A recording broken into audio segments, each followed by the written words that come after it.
नहीं तो फिर वो हो जाएगा, कुछ कुछ रह जाएगा।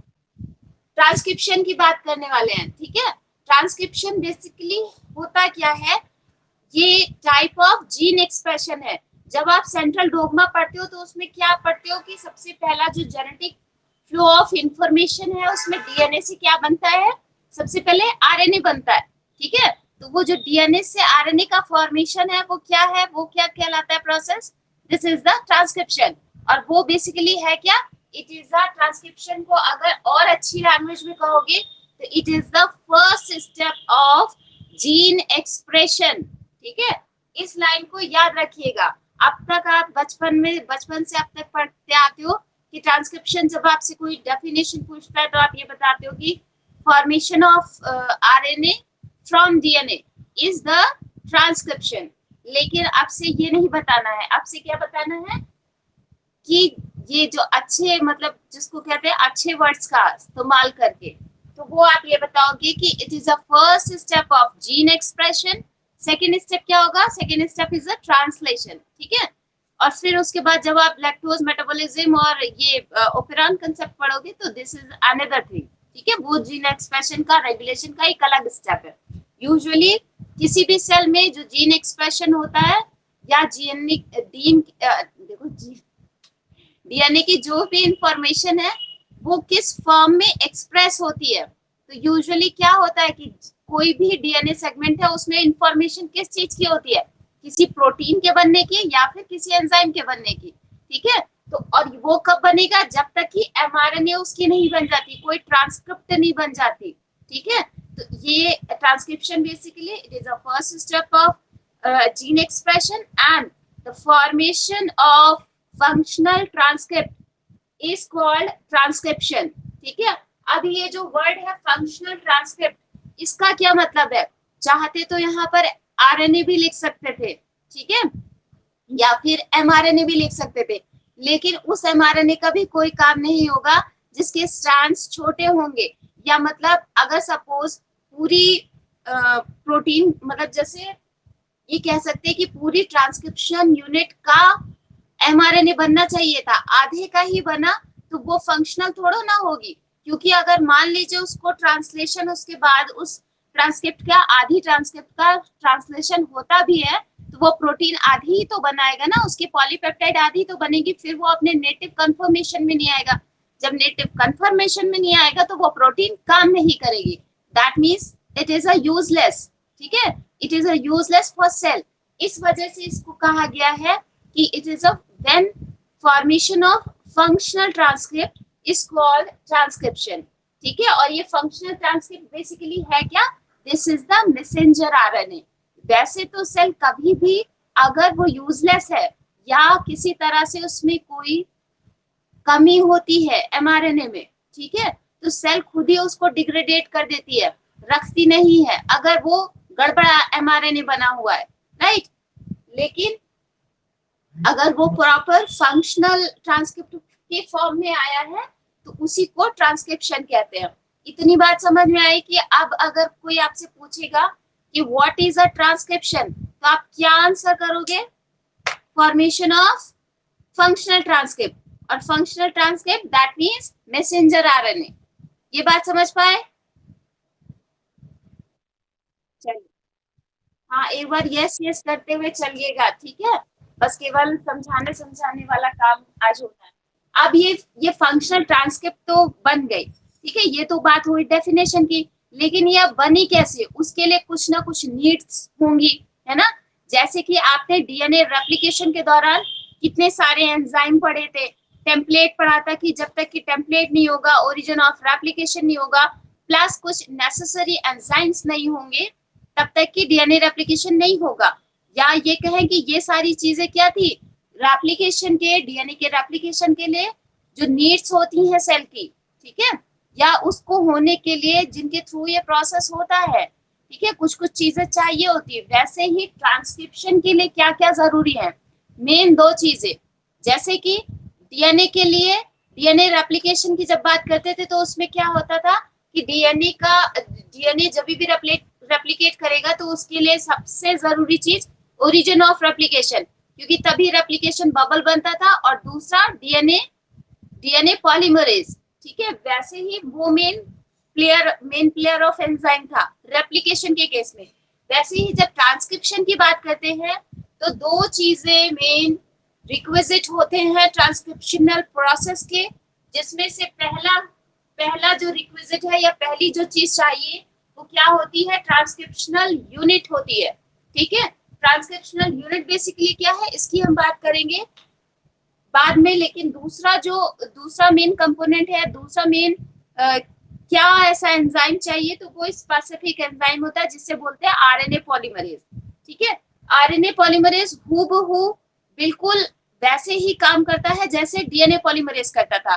दैट मीन्स कि जैसे DNA polymerase 5 prime to 3 prime direction में मतलब पॉलीमराइजेशन रिएक्शन करता था, या ये कहे डीएनटीपीज को ऐड करता था, ये क्या करेगा, क्योंकि ये आरएनए पॉलीमरेज है तो करेगा क्या, 5 प्राइम टू 3 प्राइम डायरेक्शन में ही ऐड करता है।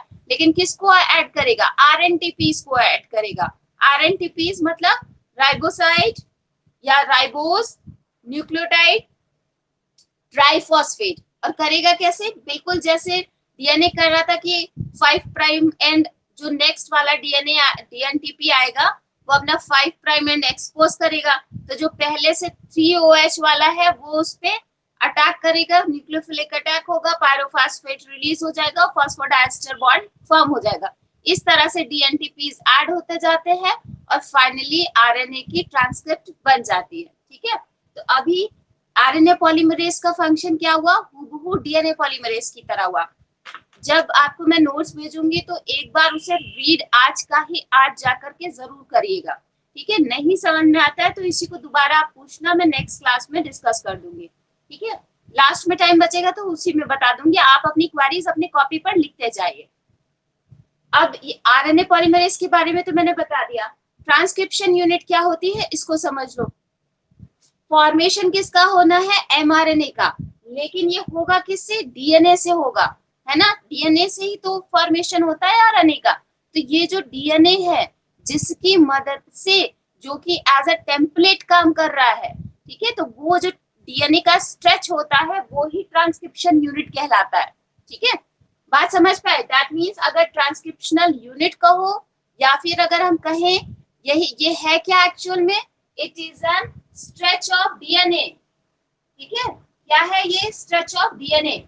दैट मीन्स एक ऐसा डीएनए का सेगमेंट जो कि आरएनए के फॉर्मेशन के लिए टेम्पलेट की तरह बिहेव करता है। ठीक है, इसको ऐसे भी समझो, ये स्पेसिफिक कैसे हो गया, नॉर्मल किसी डीएनए के पूरे फ्रेगमेंट से या डीएनए स्ट्रैंड से फर्क क्या है कि it is a stretch of DNA. That means वो ही पार्ट यहाँ पर आएगा, ट्रांसक्रिप्शनल यूनिट का हिस्सा बनाएगा, जिससे कि एमआरएनए बनना है या जिस टाइप की प्रोटीन बननी है। ठीक है, उसी की स्पेसिफिक इंफॉर्मेशन कहाँ पर होगी, इसी एमआरएनए में होगी। ठीक है, या इसी डीएनए में होगी, वो डीएनए कोड करके किसको बनाएगा, एमआरएनए को। अभी चीजें अलग अलग दिख रही हैं, इसलिए हो सकता है आपको लगे कि हैब्सर्ड हो रहा है। ठीक है, लेकिन हैब्सर्ड कुछ नहीं होगा, जैसे आप पूरा कंसेप्ट समझ लोगे तो ये सारी चीजें अपने आप लिंक कर पाओगे। ठीक है, ये जो ट्रांसक्रिप्शनल यूनिट है याद रखिए ये क्या है, basically it is a strand of DNA.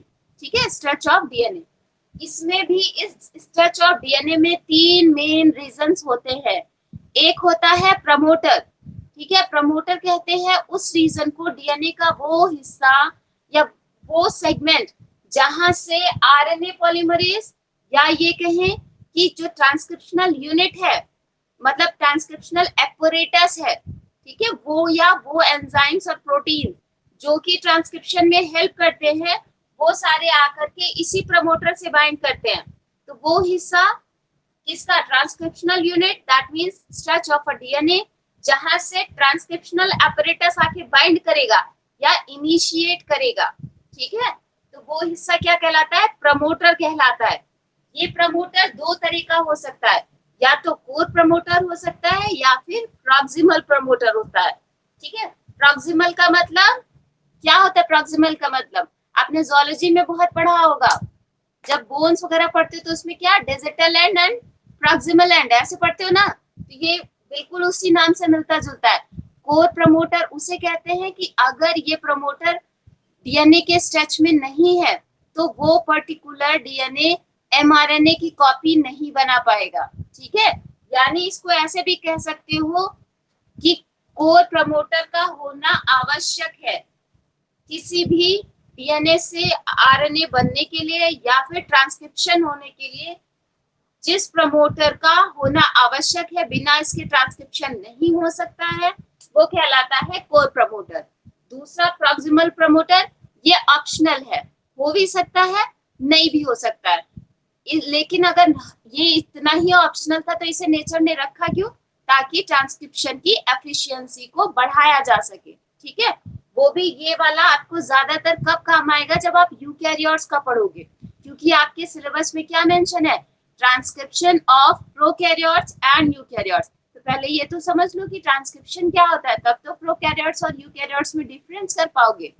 तो अभी ये इतनी बात समझ में आई कि प्रमोटर क्या है, इसको मैं डीएनए के स्ट्रक्च में भी बता दूंगी। ये बात समझ में आई? एक बार यस करो। What is promoter? थोड़ा थोड़ा समझ में आया कि ये क्या है? नहीं, मुझे सुनाई नहीं दिया। एक बार यस और नो कुछ तो बोलो, फिर मैं बता दूं। ओके, नेक्स्ट वन, जो प्रमोटर के बाद जो पोर्शन डीएनए का उस डीएनए स्ट्रक्च में आता है या ट्रांसक्रिप्शनल यूनिट में आता है, उसको बोलते हैं कोडिंग रीजन, जो कि मेन न्यूक्लियोटाइड बेसेस होते हैं जिनका टेम्पलेट बनता है या जिसमें इंफॉर्मेशन कोडेड रहती है, ठीक है, एमआरएनए की या एमआरएनए से प्रोटीन बनने की। तो वो हिस्सा हो गया कोडिंग रीजन का, ठीक। अब इसके अलावा सबसे एंड पर या 3 प्राइम एंड पर क्या होगा? रीजन जो जहां पर आपको वो कोड्स आ जाते हैं जहां से ये जो ट्रांसक्रिप्शन का प्रोसेस है वो टर्मिनेट करता है। तो वो रीजन या स्टॉप कोडॉन जो आपने पढ़ रखे हैं वो इस रीजन का हिस्सा बनाते हैं, वो टर्मिनेटर फॉर्म करते हैं। तो बेसिकली आपसे अगर कोई पूछे कि what is a transcriptional unit, तो it is a combination of promoter, coding region plus terminator. यानी कि अगर एमसीक्यू बनेगा तो कैसे बनेगा? हो सकता है ऑप्शन में यही दे दे कि बताइए स्टॉप कोडॉन ट्रांसक्रिप्शनल यूनिट का हिस्सा होता है कि नहीं होता है ना। तो ऐसे दो मतलब एफर्मेशन या 2 स्टेटमेंट करके दे दे, कौन सा वाला सही नहीं है। एक में बता दे कि टर्मिनेटर हिस्सा होता है ट्रांसक्रिप्शनल यूनिट का, एक में कह दे नहीं होता है, एक में कह दे कि कुछ कह नहीं सकते, ठीक है। तो इस तरह से कुछ भी ऑप्शन दे करके एमसीक्यू पूछा जा सकता है। तो आपको क्या जवाब देना है कि ट्रांसक्रिप्शनल यूनिट का हिस्सा होता है कौन? टर्मिनेटर, ठीक है। जबकि ट्रांसलेशन के केस में दूसरी चीज हो जाएगी, इसके केस में टर्मिनेटर यानी जो स्टॉप कोडॉन आते हैं वो बेसिकली इसी रीजन से आते हैं, ठीक है। अब बात करते हैं कि ट्रांसक्रिप्शनल यूनिट को जरा इसका जो डायग्रामेटिक डायग्राम है उसे देख लो। आपको मालूम है, मैंने बताया कि it is a structure of DNA. DNA कैसा होता है? डबल स्टैंडर्ड होता है कि नहीं? ये सुनो, हाँ। तो ये बेसिकली वही स्ट्रक्चर ऑफ डीएनए बना हुआ है, ठीक है। देख सकते हो डबल स्टैंडर्ड है, एक तरफ 5 प्राइम एंड है, दूसरी तरफ 3 प्राइम एंड है। दूसरे वाले स्ट्रैंड में 3 प्राइम एंड है, 5 प्राइम एंड है, ठीक। यहाँ पर कुछ मार्क्स लगे हुए हैं। ये पहला रीजन प्रमोटर का है। ये प्रमोटर रीजन वो है जहां से आरएनए पॉलीमरेज आकर के बाइंड करेगा, जो ये बताएगा कि अब आपको यहाँ से शुरुआत करनी है। किसकी?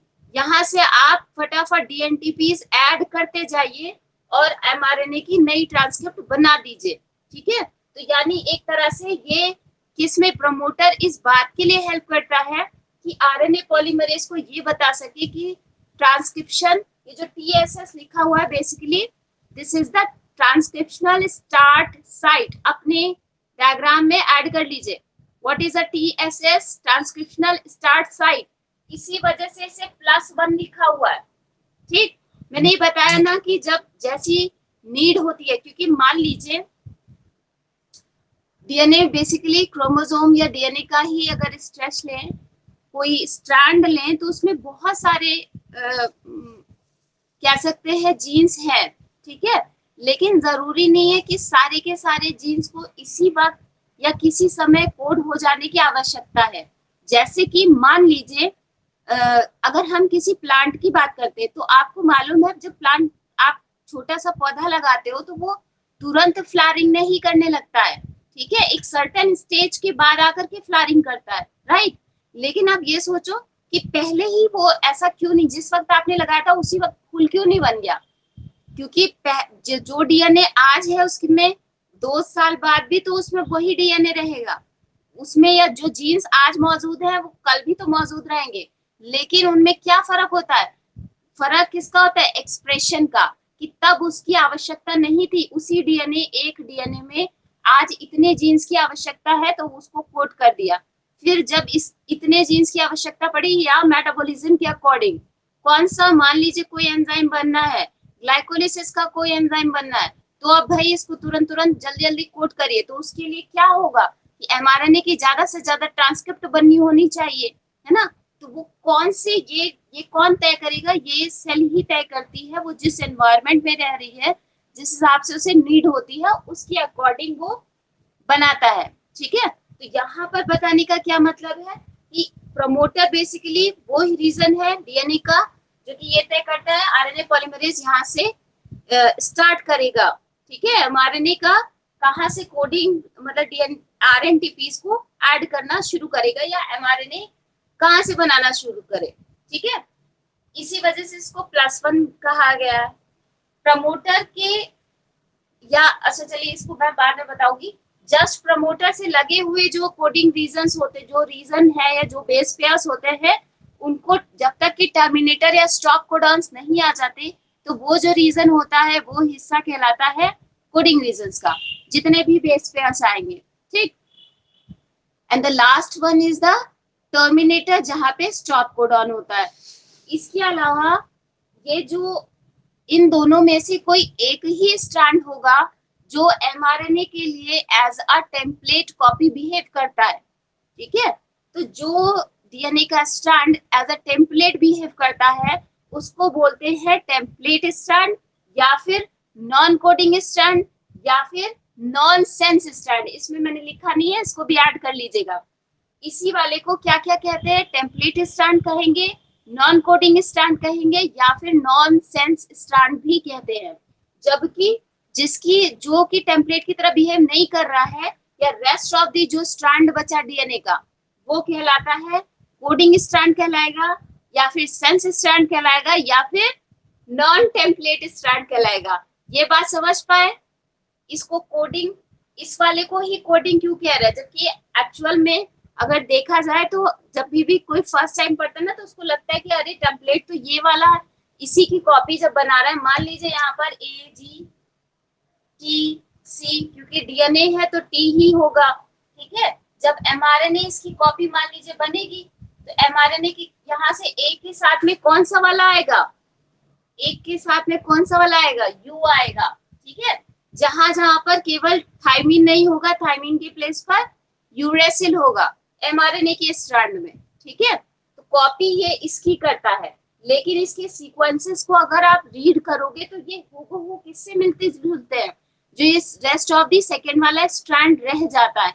इसी वजह से जो रह जाता है उसको बोलते हैं कोडिंग स्ट्रैंड, जबकि जो टेम्पलेट की तरह बिहेव करता है उसको बोलते हैं टेम्पलेट स्ट्रैंड या फिर नॉन सेंस स्ट्रैंड, ठीक है। ये बात इतनी समझ में आई हो तो हम आगे बढ़े।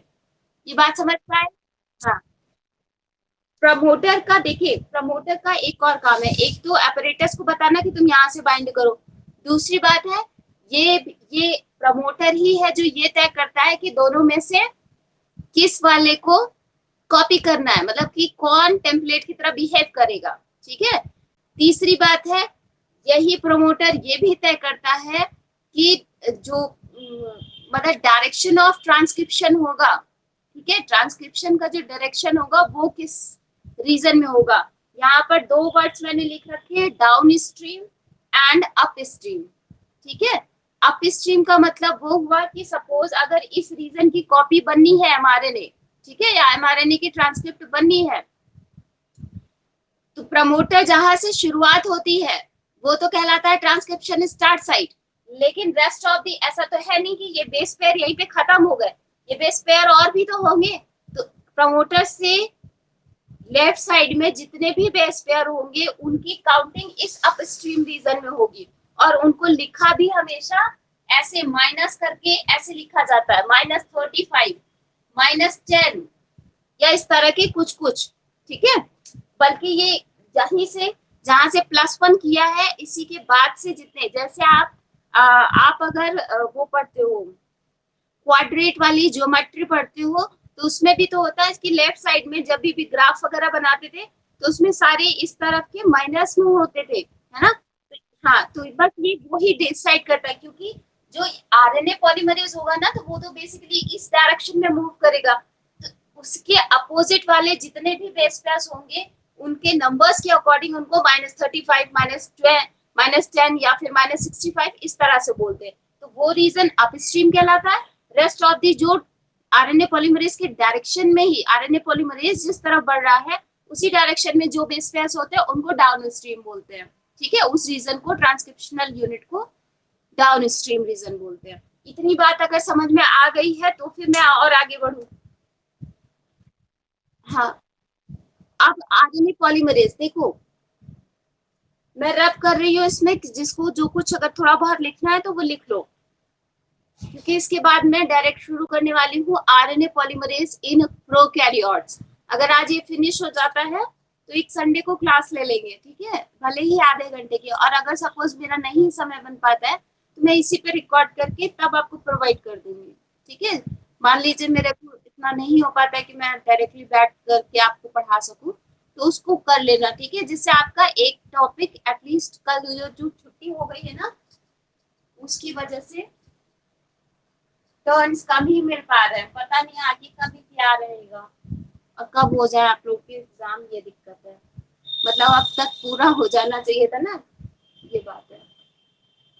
खैर चलिए, आरएनए पॉलीमरेज देखिए, ये जो बेसिक्स मैंने बताया ये दोनों में ही काम करेंगे, template, non template, nonsense stand, upstream region, downstream region, terminator, ये वाली सारी चीजें दोनों में सेम सेम काम करते हैं। पहले हम प्रोकैरियोट्स को समझेंगे, फिर यूकैरियोट्स को समझाने के साथ में कंपेयर करके बताऊंगी, ठीक है। प्रोकैरियोट्स में खासियत क्या होती है कि इसमें जो आरएनए पॉलीमरेज होता है वो केवल single type of RNA polymerase होगा, जबकि यूकैरियोट्स में तो उसमें 3 टाइप का मेनली आरएनए पॉलीमरेज होता है, आरएनए पॉलीमरेज 1, 2 एंड 3, ठीक है। जबकि प्रोकैरियोट्स के केस में क्या होगा, केवल और केवल एक सिंगल आरएनए पॉलीमरेज होता है जिसकी 5 सब यूनिट्स है। वो 5 सब यूनिट्स कौन सी होती हैं, alpha 1, alpha dash, beta 1, beta 1 and beta dash, और ओमेगा, ठीक।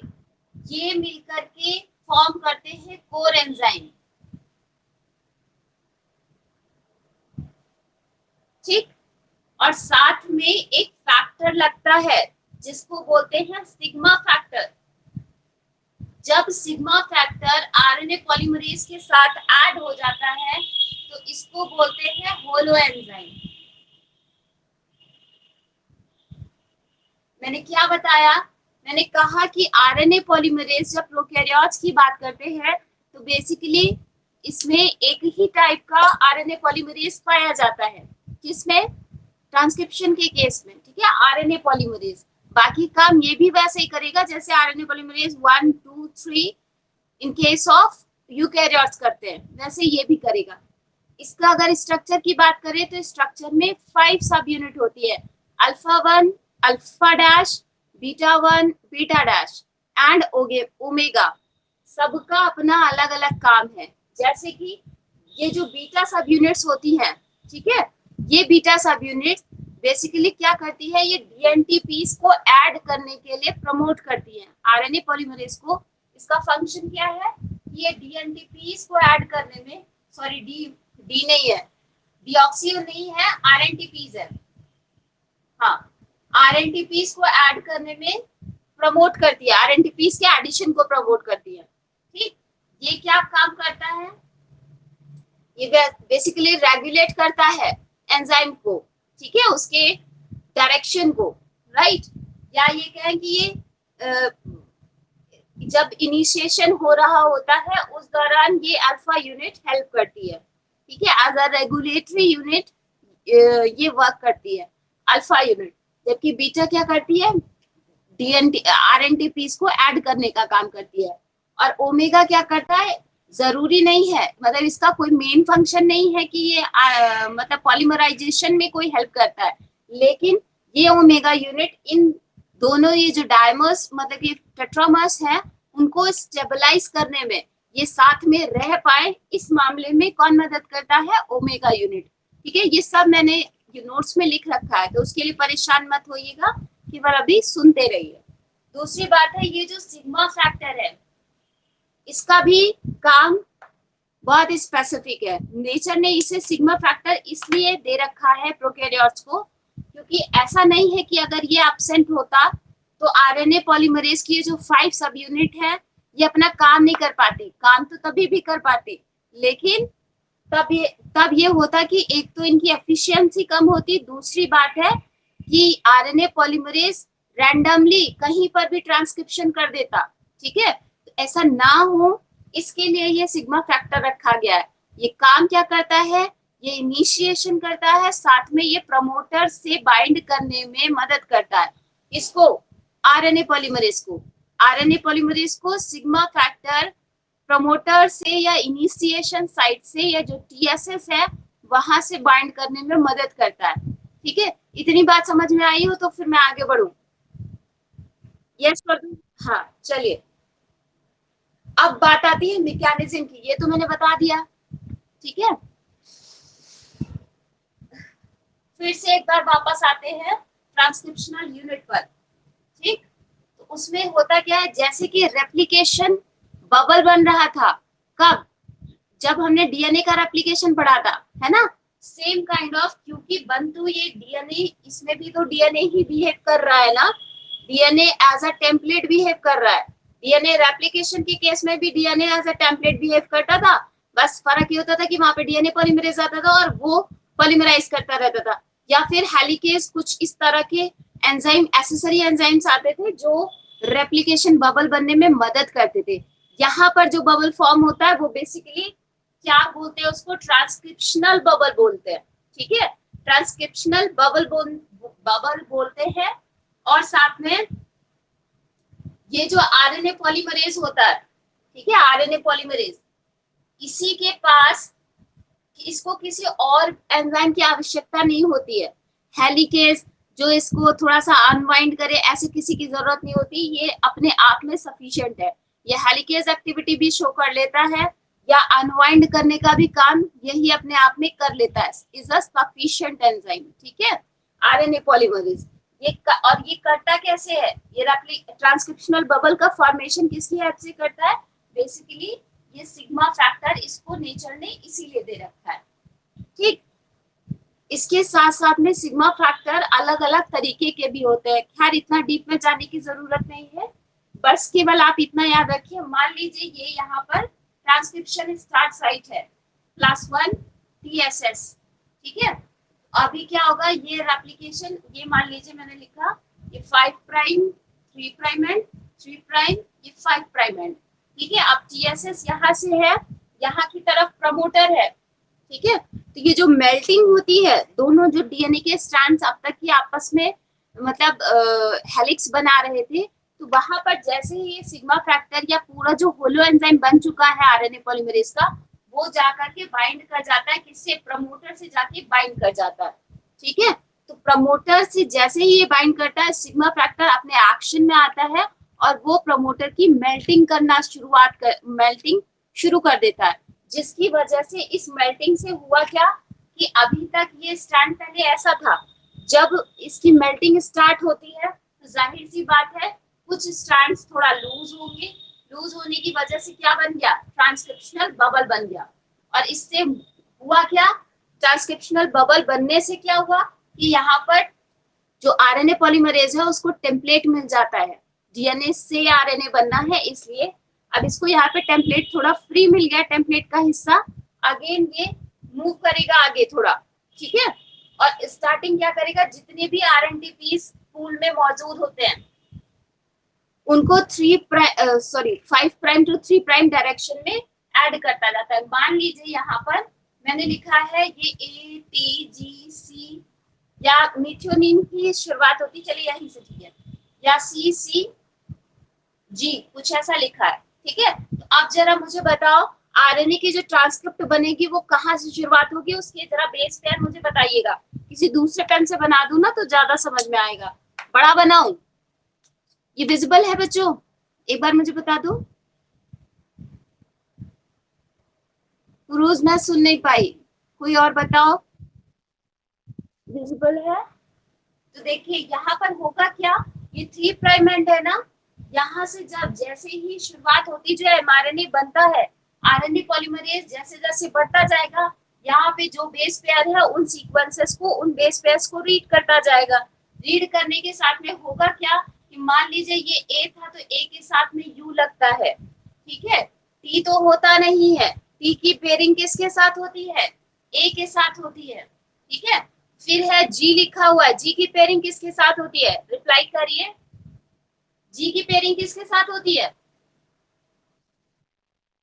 सी के साथ। सी की पेयरिंग किसके साथ होती है, अगेन सी सी है, क्या लिखूं यहाँ पर, हाँ। तो जो भी मान लीजिए ये जो सीक्वेंसेस बन रहे हैं, तो होगा क्या कि सबसे पहले जो कह सकते हैं एग्जिट करता है वो 5 प्राइम एंड एग्जिट करेगा, ठीक है।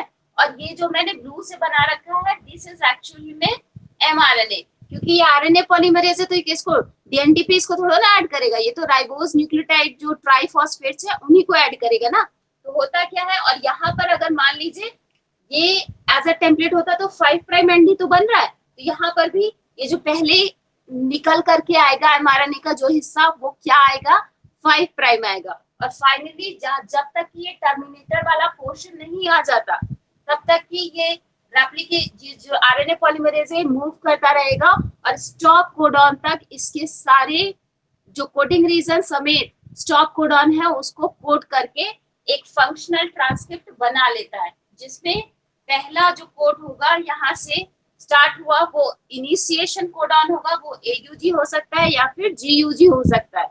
उसके बाद ये पूरी फंक्शनल यहाँ पर कोडिंग रीजन होगा and the last one is stop codon, जो कि आपने 3 पढ़ रखे हैं, उन्हीं में से कोई स्टॉप कोडॉन यहाँ पर होंगे। और इस तरह से ये हो गया 5 prime and this one is the 3 prime and. इतनी बात समझ में आई, कुछ कुछ समझ में आई, फिर मैं कुछ और आगे बढ़ाऊं इसको कैसे फॉर्म हुआ, ठीक है। इस बात से सेटिस्फाई हो ना, इसमें कोई बहुत ज्यादा लॉजिक है नहीं क्योंकि आप एप्लीकेशन पढ़ चुके हो, ठीक है। तो ये तो बात हो गई प्रोकैरियोट्स की। इसमें एक और खास बात होती है, क्या खास बात होती है, जरूरी नहीं है कि आपको वो एकदम ही हार्ड एंड फास्ट पता ही होनी चाहिए, लेकिन फिर भी एक टर्म आता है अबॉर्टिव इनिशिएशन का, ठीक है। अबॉर्टिव इनिशिएशन क्या होता है, क्योंकि देखिए यहाँ पर कोई आरएनए प्राइमर तो लग नहीं रहा है जैसा कि डीएनए पॉलीमरेज के वक्त हो रहा था, ठीक है, या रेप्लिकेशन के केस में होता था। तो वहां पर तो ये चांसेस थे कि नंबर्स ऑफ एरर्स कम हो सकते थे, क्योंकि डीएनए पॉलीमरेज बहुत इफिशिएंट होता है और वो गलतियां कम ही करता है, क्योंकि उसके पास ऑलरेडी आरएनए प्राइमर का कुछ बेस पेयर ऑलरेडी ऐड हो चुके हैं, ठीक है। और फिर वो उन्हीं उसी पैटर्न को फॉलो करते हुए कॉपी कर देता है। यहाँ पर तो कोई आरएनए प्राइमर था नहीं, ठीक। तो उसमें क्या होता है कि जब स्टार्टिंग में शुरुआत होती है तो समटाइम्स एमआरएनए के छोटे छोटे 10 से 12 बेस पेयर की ट्रांसक्रिप्ट बनती है और ये आरएनए पॉलीमरेज उस ट्रांसक्रिप्ट को रिलीज कर देता है, ठीक है। या ये कहें कि वो किसी तरह से एग्जिट हो जाती है, ठीक है, 2 मिनट के लिए एग्जिट कर जाता है। तो होता क्या है, ये जो ट्रांसक्रिप्ट एग्जिट कर गई है वो एक्चुअल में किसी भी काम की नहीं होती, तो सेल तो उसे डिग्रेडेट कर देती है, लेकिन यहाँ पे फायदा क्या हुआ कि आरएनए पॉलीमरेज एक पैटर्न को फॉलो करना शुरू कर चुका होता है, तो rest of the without any मतलब डिस्टर्बेंस ये पूरी की पूरी ट्रांसक्रिप्ट को बना लेता है, ठीक है। तो ये जो एग्जिट करके उस छोटी सी ट्रांसक्रिप्ट के बनने का प्रोसेस है, वो ही एबॉर्टिव इनिशिएशन कहलाता है।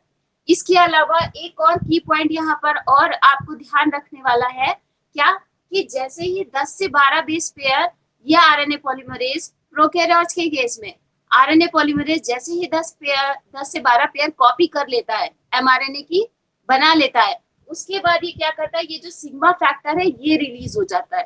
ठीक, इसके रिलीज होने से होगा क्या कि आरएनए पॉलीमरेज अपना कंफर्मेशन चेंज करता है और फाइनली डाउन स्ट्रीम की तरफ मूव करना शुरू कर देता है और पूरा ही enzyme as a processive enzyme की तरह बिहेव करके पूरी ट्रांसक्रिप्ट फॉर्म कर लेता है।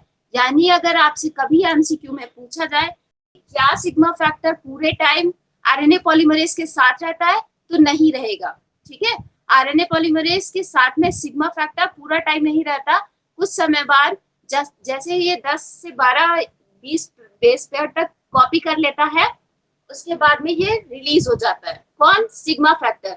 And rest of the 5 unit जो है आरएनए पॉलीमरेज की, वो साथ साथ चलती रहती है और कॉपी बना लेती है एमआरएनए की। ठीक है, तो ये बेसिकली ट्रांसक्रिप्शन था प्रोकैरियोट्स में। और अगर इन्हीं सारे स्टेप्स को आप अगर देखो तो बेसिकली 3 मेजर स्टेप्स में डिवाइड कर सकते हो। तो पहला जो स्टेप होगा ट्रांसक्रिप्शन का, वो क्या कहलाएगा? इनिशिएशन। क्या कहलाएगा? इनिशिएशन, जिसमें क्या क्या आ जाएगा? आरएनए पॉलीमरेज का ऐड होना या सिग्मा फैक्टर का ऐड होना, प्रमोटर की मेल्टिंग होना, ये सारा काम किसमें आ जाएगा? इनिशिएशन में आ जाएगा। ठीक है, जैसे ही ये मतलब कि मेल्टिंग हो जाती है, ट्रांसक्रिप्शनल बबल बन जाता है, एपरेटस की भी जो ट्रांसक्रिप्शनल एपरेटस है आरएनए पॉलीमरेज समेत वो लोडिंग हो गया। उसके बाद में आता है कि अब धीरे धीरे कोड मतलब कि जो भी डीएनए के रीजन्स थे उनको कोड करना शुरू करेगा। ठीक है, जो भी बेस पेयर है उनकी कॉपी करना शुरू करेगा, कॉम्प्लीमेंट्री आरएनए बनाएगा बिल्कुल टेम्पलेट के जैसा। ठीक है, तो वो प्रोसेस कहलाता है इलॉन्गेशन। ठीक है, और इलॉन्गेशन कब तक चलता रहता है? जब तक कि ये पूरा होल कोडिंग रीजन कॉपी नहीं कर लेता है, तब तक कि ये प्रोसेस चलती रहती है, आरएनए पॉलीमरेज मूव करता रहता है। तो ये होल प्रोसेस क्या कहलाई? Elongation. And the last one, जब ये मतलब कि टर्मिनेशन वाला वैसे तो स्टॉप कोडॉन जब कॉपी कर लेता है, उसके बाद में टर्मिनेशन की बेसिकली 2 मैकेनिज्म है। ठीक है, प्रोकैरियोट्स में 2 तरह की मैकेनिज्म होती है। अभी हमारे पास 2 ही मिनट टाइम बचा है, तो क्या अब हम आज नहीं डिस्कस करेंगे, जिनमें से टर्मिनेटर के लिए 2 पर्टिकुलर मैकेनिज्म है, लेकिन उनके लिए होता क्या है कि ये पूरी की पूरा स्ट्रैंड कॉपी होना चाहिए। ठीक है, जैसे या ये कहे कि जैसे स्टॉप कोडॉन को क्रॉस कर लेगा, फिर इस प्रोसेस का लास्ट स्टेप आता है जिसे टर्मिनेशन कहते हैं। टर्मिनेशन बेसिकली 2 मैकेनिज्म के थ्रू होता है, एक रो डिपेंडेंट कहलाती है, एक रो इंडिपेंडेंट मैकेनिज्म कहलाती है। टर्मिनेशन कैसे होता है इसको नेक्स्ट क्लास में बता दूंगी। ठीक है, बाकी अगर इसमें से कोई चीज ना समझ में आई हो तो पूछ लो।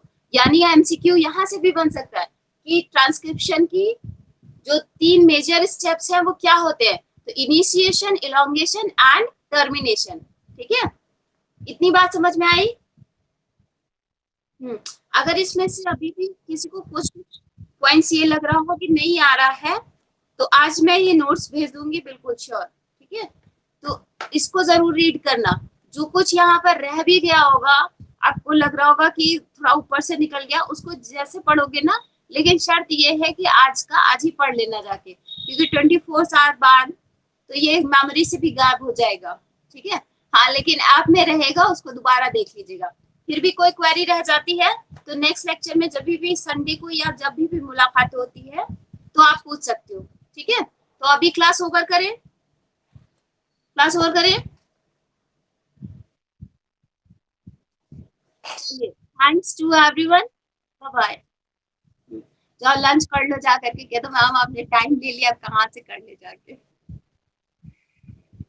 चलिए, आप कर लो। Thanks to everyone, bye bye.